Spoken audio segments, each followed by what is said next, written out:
Oh, if I could send my love right to you, I would. 90s R&B is the best R&B. I'd pack it up, send it right back to you overnight.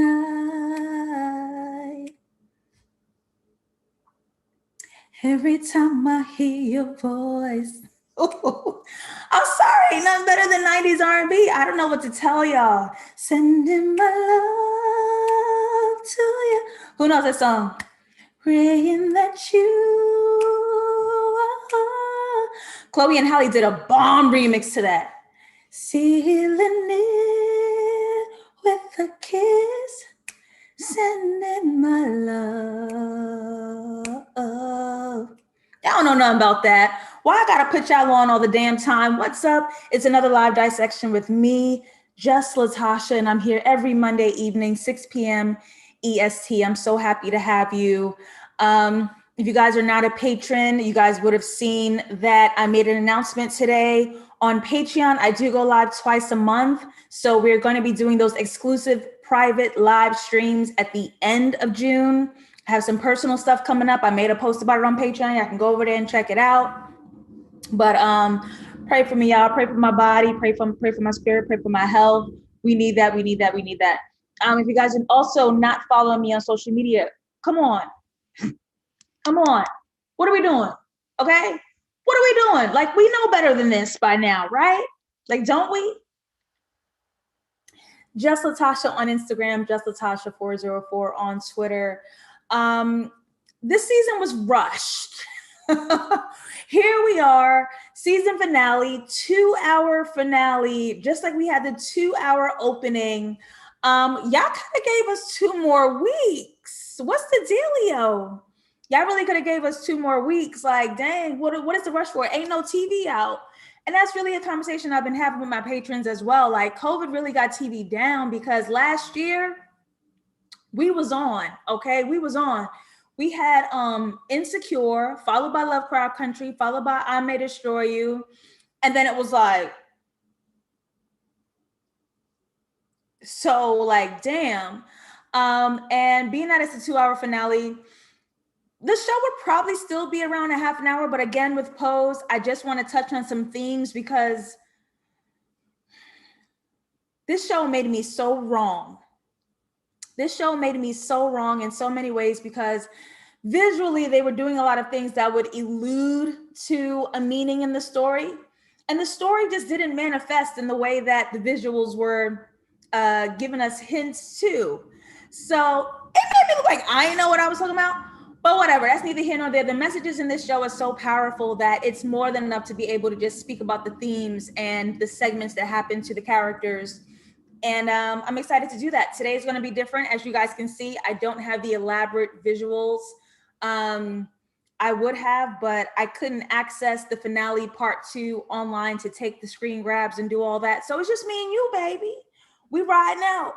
Let me see who's in the room. What's up, Belkis? What's up, A Barty? I see the hearts in the chat. Thank y'all so much. Mara said, "Oh, mama got dolled up for the kids." I put a little lip on, a little contour. You see it. Amira, hi to you. What's up, Jack? I see Miss E. What up? What's up, Joe? And I see Mark. Okay, what's up? Yes, Mark. The way they cram in these episodes in, first of all, who got 2 hours starting at 10 p.m. on a Sunday evening? Who is that person? Not me. I was too busy stealing a fight, allegedly. I ain't really do it. But nonetheless, here we are. And I'm excited to speak with you guys today and see where we land to say goodbye to these beloved characters. I saw people wanting to start petitions for a season 4. But I'll give y'all my feelings when we get there. I will give y'all my feelings when we get there. But we are here, season finale, part 1 and 2. Is we ready? Yes, Massa's mother. Oh, shit. What's up, Rachel? Hi, Alex. Forgive my voice. What a weekend. That's all I'm going to say. Okay? But the bitch is here still.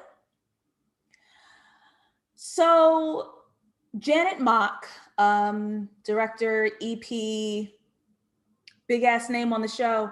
said something about how this season is ending and what the show's intentions were for the characters. And pretty much it is going to be a happy ending for all. Why?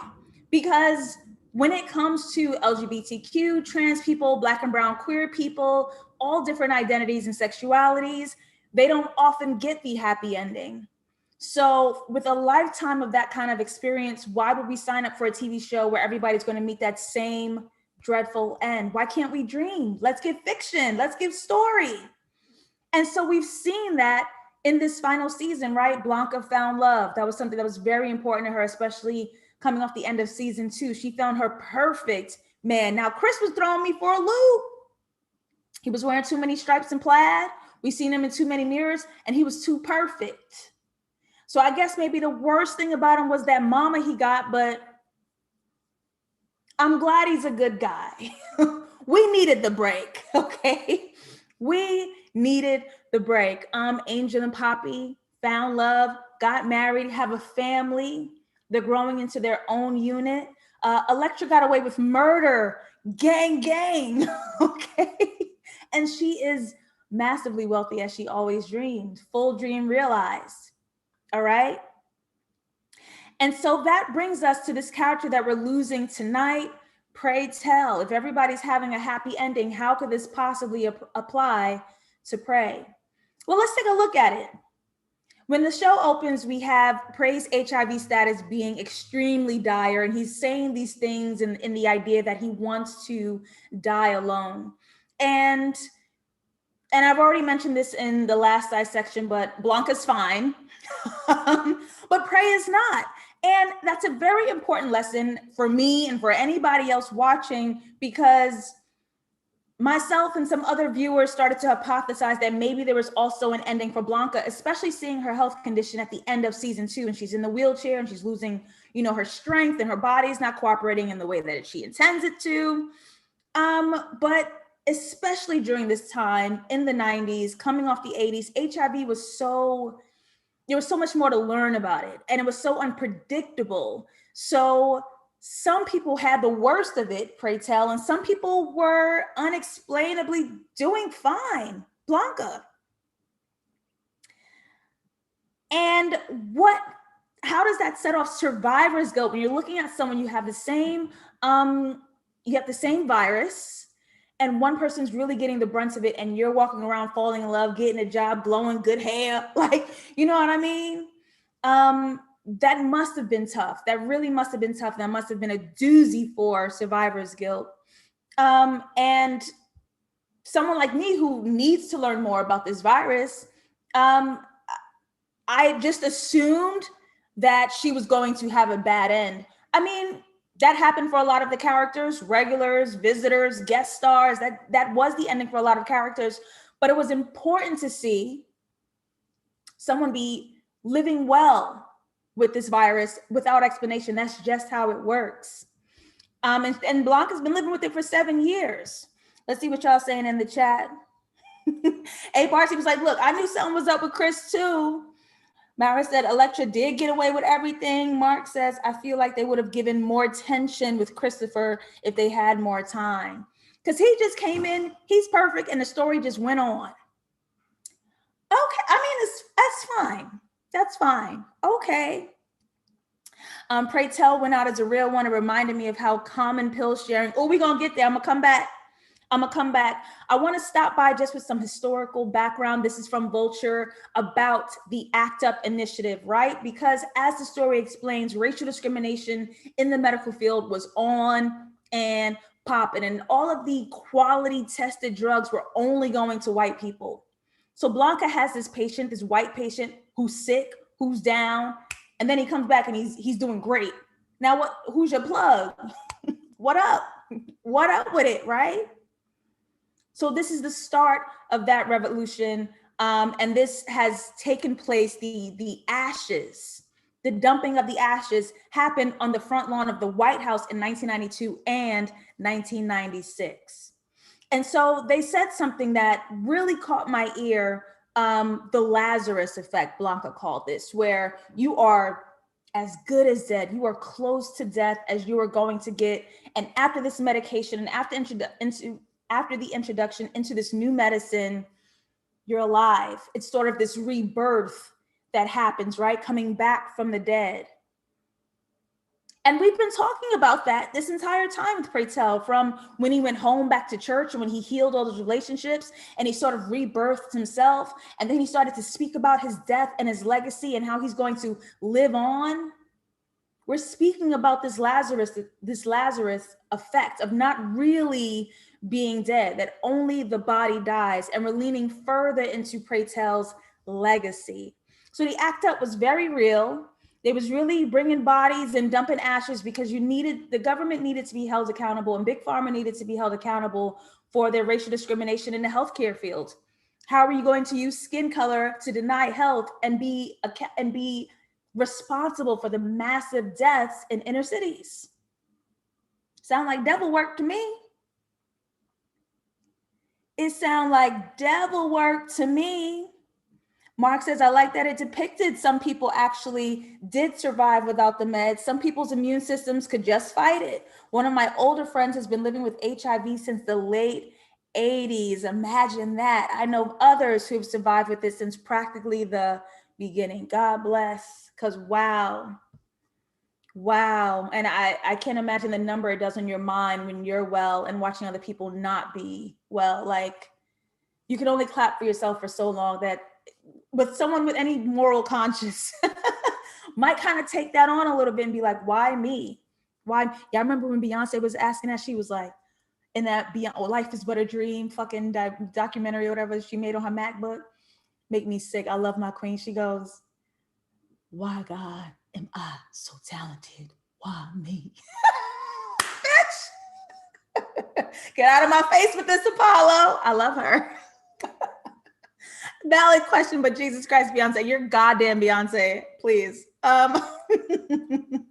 Let's get into it. Nicole's already bringing up Ricky. I felt bad for Ricky, who felt such guilt for taking Pray Tell's meds. Come on, y'all know we stay present here. Let's get into Pray and Ricky, though. Another history lesson from Vulture. The San Francisco Gay Men's Chorus was very, very, very real. And you can find their infamous photo in the Chronicle from 1993. As Pray Tell connects with his ex-boyfriend, Ricky, he introduces him to an outlet. You have to do something with his grief. You have to do something with his sadness. You can't just walk around with it. Let me introduce you to an outlet that still remains your community. These are gay men of color. Do something with your talent. Don't start giving up on your dreams, and let me give you something, right? And this segment of the show was coddled with Sending My Love. Sending my love, right? And there's this moment where Pray Tell's at home and he's speaking to Ricky, and he's sort of standing in front of these window panes. And just with the two window panes behind him, as he's dressed in this broken black and white print and these two white sheer window panes behind him, it was giving angel. For me, he looked like an angel sending his love, right? Heading into a transitional phase, but sending his love. And here's something that's really strange when people are dying. Something really strange happened where they do really well at the end. This happened with my grandmother. She was passing with lung cancer, and she was immobile and she could barely stay awake, and she was having trouble breathing. And it was really difficult for her body to just like keep doing the thing to stay alive. And I think like the last 2-3 days, she was up, she was talking, she was breathing, she was energetic, and then goodbye, grandma. So to see Pray Tell's last days be so well and so full and so joie de vivre, like he's sending his love to everyone. It's sort of like this setting, this feeling for me while I was watching it, this last of days, right? And it had me in the first quarter. I ain't even gonna lie, you had me in a little bit, because when the show opened and he was that sick, I was like, yes, we're losing Pray. And then when he got better, I was like, is he not going to die? And I'm not like wishing it for his character, but I'm like, is he not going to die now? Because we gave a whole lot of emotion preparing for this moment, and now it's just gone. But this actually happens with like dying people. It's very strange. It's very strange. And while Pray Tell and Ricky are reconnecting with each other, Ricky is terrified of the progression of his HIV status, right? He's starting to show lesions on his body, and he's really just emotionally starting to give up right here, especially watching his love be affected by this virus the way he is. So what he knows in the moment is that he's seeing his future right before his eyes. So Pray Tell is literally passing his love to Ricky through medicine and through this choir, giving him the sources of healing emotionally and physically, because I'm giving my love to you in these forms. And he's directing Ricky to chase joy while alive. So now I want to go back to Mark's comment up earlier, who says, Pray Tell went out a real one. It reminded me of how common pill sharing is among us. Tragic and disgusting how these systems prevent so many of us from accessing care. Also, an inspirational creative, George M. Johnson, who has an incredible book, tweeted today that pill sharing is still very much happening today because of the lack of access for Black and people of color accessing this medical care. And this is how they keep each other alive. They're not even getting the dosage that they're supposed to be on because they're using their own dosage for a friend or a loved one who can't get it. So you're lessening your access to give access to someone else. And that's a pure failure of the medical system. That's a pure failure. This is a civilian issue. This is a humanitarian issue, a pure, absolute failure on their part. CJ says, I had a feeling that's what Pray Tell was going to do when he and Blanca found out they cut off any more Black and brown people from entering the trial. Nicole says, if I remember correctly, when Ricky was first coming to terms with having HIV, Pray Tell was the one giving him his first medicine and guidance. So I gotta find me a man. That's another 90s song. Y'all don't know nothing about that.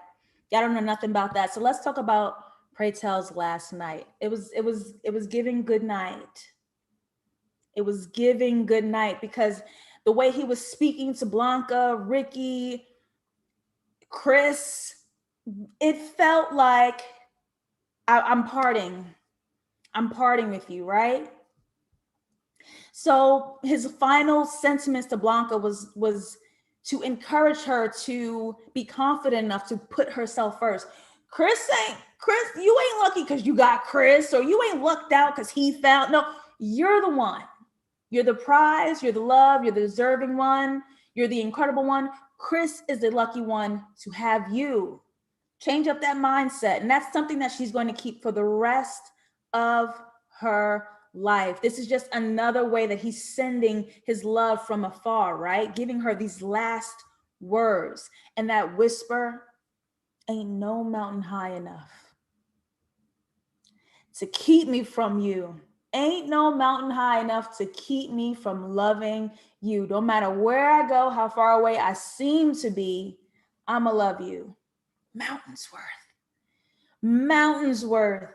He directs Chris to take care of her because he knows he won't be here to do it. And that last moment where he's staring at himself in the mirror.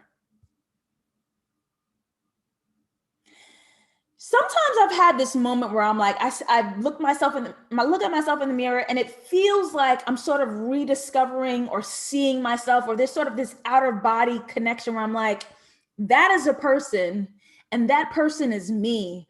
And I thought Pray Tell was doing something where he was like seeing himself for the first time, because maybe life was moving too fast and he got caught up in the struggle and he's in survival mode and he's just trying to make it day by day. And maybe this is a moment where he could stop and see himself. But then it felt a little different when I kept watching. If he's giving all of these last words to all of these characters and he's sending his love to everybody else, well, why not him too? That moment where he's taking off his makeup and staring himself directly in the eyes, his own eyes, sort of like that goodbye to himself. I want to remember me. I want to remember my face. I want to remember my effect on the world. I want to remember who I was in this entire ride. This life is just a ride that we experience. That goodbye to himself. My God. And then swaying with that white angelic robe, giving transitional. It's giving transitional as its entire sequence is covered in Say a Little Prayer for You. My gosh, my gosh, my gosh. Miss Eve says that was rough and hard to watch. Mark says the support system of elders showing up for younger folks who are newly diagnosed is real. I was diagnosed at 27. The amount of folks who reached out to me offering support was almost overwhelming. Thank goodness you had that, because imagine someone having to deal with that kind of news alone. And that happens to so many people. I'm so happy you had a support system. I'm so happy you're always here.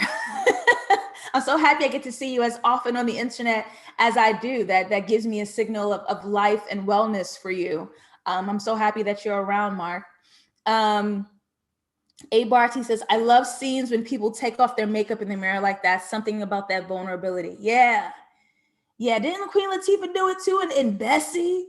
And she was just sitting there, titties out, body on. Real quick, tangent. Pause by Sam J. Episode 3. It just came out this past weekend. I think it comes on Fridays at 9, HBO Max. Sam J is a Black queer comic. Watch episode 3. That's all I'm going to say. I tweeted it because I was just like, oh, this is a bad bitch. Like, oh my God. But okay, I just want to throw that in there. Oh, yes, reminded me of Viola Davis' character in How to Get Away with Murder. She stayed in the mirror, didn't she? She stayed in the mirror. And coming back to Pray Tell, the end is the beginning, because when we opened up, he said he wanted to die alone, and he did. But he did it in his way. And even though this is a tragic ending, it's a happy ending, because Pray Tell, for once, took control of his ending and his death. Everything else was sort of happening to him, and he had to adjust and survive and change up and discover and learn and work through it. But this time he said, I know this is the ending, so how do I want to do it? And that is the happy ending for Pray Tell, right? Because this is about being alive through legacy, through giving life, right? This is how you stay alive forever. And he wanted his legacy through Ballroom, through Ricky, through his family, the teachings that he leaves behind, right? This is still very much a happy ending. And I noticed that throughout the episode, Pray Tell wore 3 colors. He wore black, white, and red. And in the season finale, part 1, he wore those 3 colors in the entire episode. And as we go into the season finale, part 2, that is the tricolor scheme of Act Up. So that black, white, and red has served a purpose through Pray Tell's death too. How are we going to help the other generation who has to deal with the same problem? Because we're going to stop this curse with us, right? And in that color pairing and Act Up, many leave the ashes of their loved ones on the floor of these government buildings, right? You will be responsible for the deaths of our loved ones. And his final moments were not just about him, were not just about his family, but his death served that purpose to start that movement. And how great, how incredible. Last segment I want to touch on is Blanca the mother, as we fully explored in the season finale part 2, where Pray's mother finally meets Blanca and thanks her for doing all the work she was too homophobic to do. And I can't imagine what a mother's regret feels like, because now that her son is gone, now you want control over the final wishes and what's going to happen. And now you want to be involved. Baby, you had all that time and you wasted it. I can't imagine having to live with that for the rest of my life. That is a lesson for these homophobic mothers. You wasted time, and you'd rather spend your life disconnecting from your child because you got your values, beliefs, religion, X, Y, and Z, but then when you lose them, you regret it in their death. And you can't change it from there. You can't change it from there. So we move into 1998. Blanca becomes a nurse and gives news to a younger person that they are HIV positive. Baby, I seen that coming from a mile away. I don't know about y'all, but I seen that coming from a mile away. But what is so beautiful here is that how we started with Pose, and we're opening up with all these seasons in the graveyards and saying goodbye and doing all these huge moments of death. This young person being HIV positive is no longer a death sentence, right? Because of the work of Pray Tell, Blanca, and all of the elders, they have access to the adequate health care needed. Hospitals aren't flooded with AIDS patients. We made a whole newborn maternity ward. We are giving life. This hospital that used to be the last stop for death has now rebirthed into bringing new life. This is the cycle, right? This is the purpose. Incredible. Absolutely incredible. Nicole says 2 of Pray Tell's past boyfriends died alone. Sure did. Sure did. Amira says Ricky and Blanca's reaction to his death. Lord, if they don't receive all of the awards for this season, we know how the awards go, y'all. Unfortunately, we know how they go. I think only the Emmys is open enough to recognize talent where talent is. Miss Eve says, was there an actual body used? I hope not. And that's for respect and sanitary purposes. I wouldn't want to be on a set with an actual corpse. That's kind of, you know what? Dead bodies, it's not that dead bodies like scare me like they do. Like I can't be around like a dead body, but like, it's like the dirt, it's like the bacteria of it. I imagine bodies decomposing ASAP. Like when Ricky came in and started giving mouth to mouth to Pray Tell's body, that's literally only because the body is dead now. And I just imagine bacteria. I just imagine that. I couldn't do it. I couldn't do it. I love that scene between Blanca and Pray's mom. Honestly, in that moment, Blanca was better than me. I might listen to them cry, but I'm not offering empathy. Ooh, ooh, ooh. Mark says that mother-to-mother scene was a best case scenario of how it can go with how the homophobic birth parents treat the chosen family. I'm glad this show defaulted to showing the right ways to do it all. Yes, because we've seen some nasty funerals go down, right? When they're changing their past child's gender again. They're like dead naming them and like they're putting them back in their previous clothes and doing all this disrespectful stuff in their funerals. Like, thank goodness we got this at the end. It was perfect. Miss Eve says, Blanca's scream seemed so real. It meant like they seemed like they had the body wrapped up. Oh, I don't know. I think that's just acting, baby. That's just good acting. Final thoughts. They drag Sex in the City. Wow, my favorite whites. Like, y'all gonna do them like that? I mean, I get it. But in 1998, Sex in the City was bomb as hell. But this show, the way this show dragged Sex in the City, but then as it started to wrap up, Blanca and the girls became the 4 of the city, and Blanca was given very much Carrie. Very much, especially that final shot when she's walking off into the night by herself. That was a very Carrie walk in that pink. That was very Carrie. And I don't know if who's the creator of this show, this great white guy. Him and Darren Star, the creator of Sex in the City. I don't know if them 2 white boys got beef, but the way this show drags Sex in the City, like, damn, it's like that. But it was cute the way the trans girls were able to portray the Sex in the City, because the trans girls were not portrayed very nicely in Sex in the City. Okay, it was very gag effect. It was very butt of the joke. It was very honey, stereotype, drag queen, get these, slur words, the T slur word, out of my street, you waking me up. It was very that. But again, sign of the times, they lacked a lot of knowledge. And it was just great to see all these women thriving, taking care of the generation right behind them, giving them the lessons that they've learned. We see the full circle when Blanca and her babies and her house was new, to her being the grandmother and giving the lessons to the new houses. Perfection. Perfection, perfection, perfection. There was something I was going to say. Yes, I'm glad we ended here.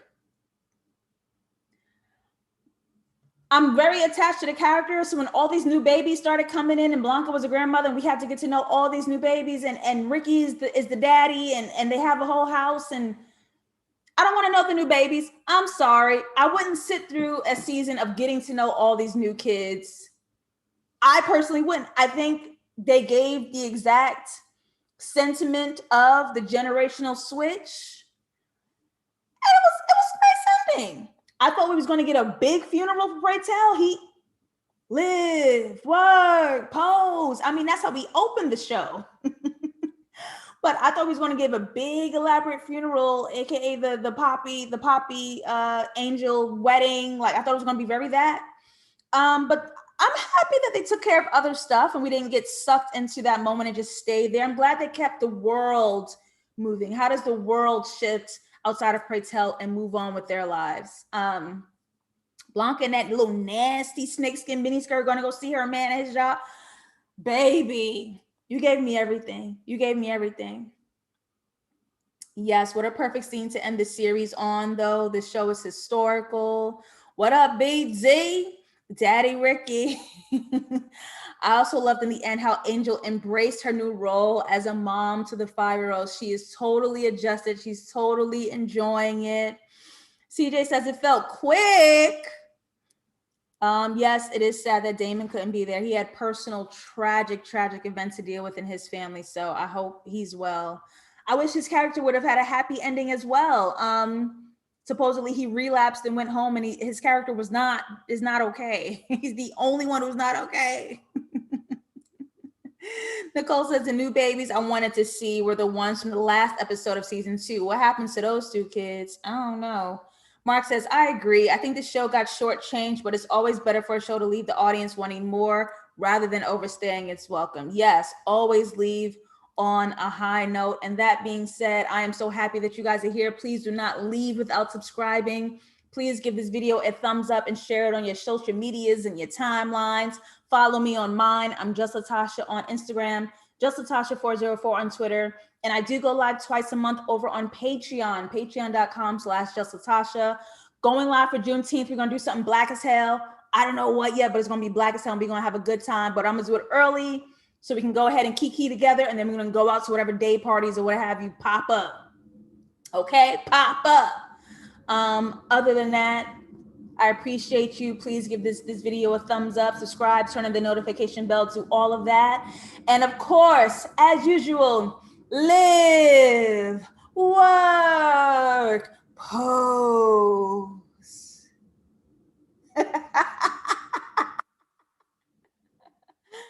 I love y'all. Thank you for being here.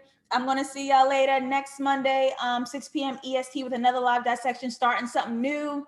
And I usually go and do a video on Thursdays, piece of script, but I've been slacking. I ain't gonna lie, I really have been slacking. I've been so slammed. And I've made announcements on my social. You guys got to go to my social and see what announcements I just made. All right. Love y'all. Bye.